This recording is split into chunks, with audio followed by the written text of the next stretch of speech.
Dari riwayat Imam Ahmad dan Ibnu Majah bahwasanya ketika Nabi Ibrahim alaihissalam dilemparkan ke dalam api, mulailah semua hewan melata berusaha memadamkannya kecuali cicak yang justru meniupnya atau meniup api yang membakar Nabi Ibrahim alaihissalam. Diriwayatkan Abu Hurairah, barang siapa yang membunuh cicak dengan satu kali pukulan ditulis baginya 100 kebaikan, dan barang siapa yang membunuh pada pukulan atau bantingan yang kedua baginya lebih sedikit dari itu, dan barang siapa yang membunuhnya pada pukulan ketiga lebih sedikit daripada itu.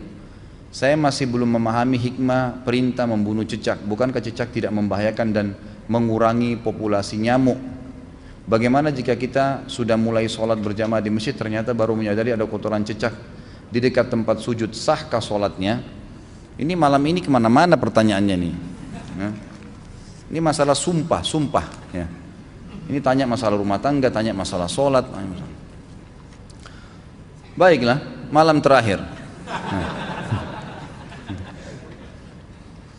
Hadis ini hadis sahih.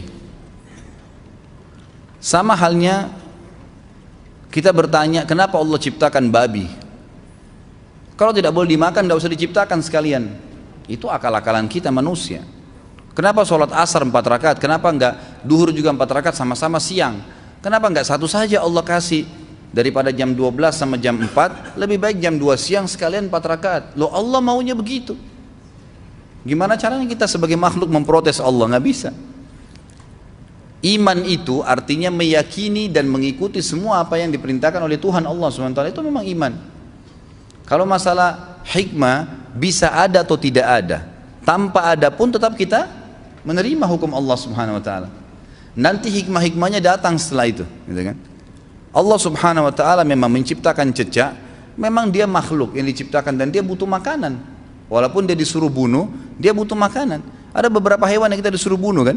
Bukan cuma cicak, kalajengking, ular, ya, hewan yang berbahaya. Memang kita dianjurkan bunuh. Anjing yang berwarna hitam semuanya. Ya, sebagaimana sabda Nabi SAW itu adalah jelmahan daripada syaitan, itu kan? Tapi semuanya hitam ya, semuanya, dan hanya anjing. Jangan lihat orang kulit hitam. Pernah soalnya begitu di Madinah. Ada orang bilang pada saat dijelaskan ini, dia lagi tidur, dia bangun di kelas, dia cuma dengar kata-kata hitamnya boleh dibunuh. Dia bilang, Syekh, orang Afrika boleh kita bunuh kan hitam. Kata syekhnya, ini anjing hitam. Nah, jangan salah faham. Jadi memang diperintahkan membunuh cicak, membunuh tikus, membunuh ular, kalajengking, itu perintah dari Allah SWT. Apa hikmahnya? Allahu a'lam. Jadi kan, saya terus terang secara pribadi belum mendapat hikmahnya, tapi sebagai orang yang beriman kita jalani. Kita jalani. Kalau satu waktu dengan berjalannya hidup kita dapat dengan ilmu teknologi canggih, ada hikmah-hikmah tertentu, ya alhamdulillah. Tapi tanpa itu pun tetap kita imani, gitu. Seperti itu. Kalau ada kotoran cicak, sesuatu yang kita tidak tahu memang dasarnya. Kita lihat pada saat sudah bangun dari sujud atau rakaat pertama, pas rakaat kedua kelihatan ada seperti kotoran cicak. Ragu, pindah tempat. Bisa kita melangkah ke kanan atau ke kiri, gitu kan?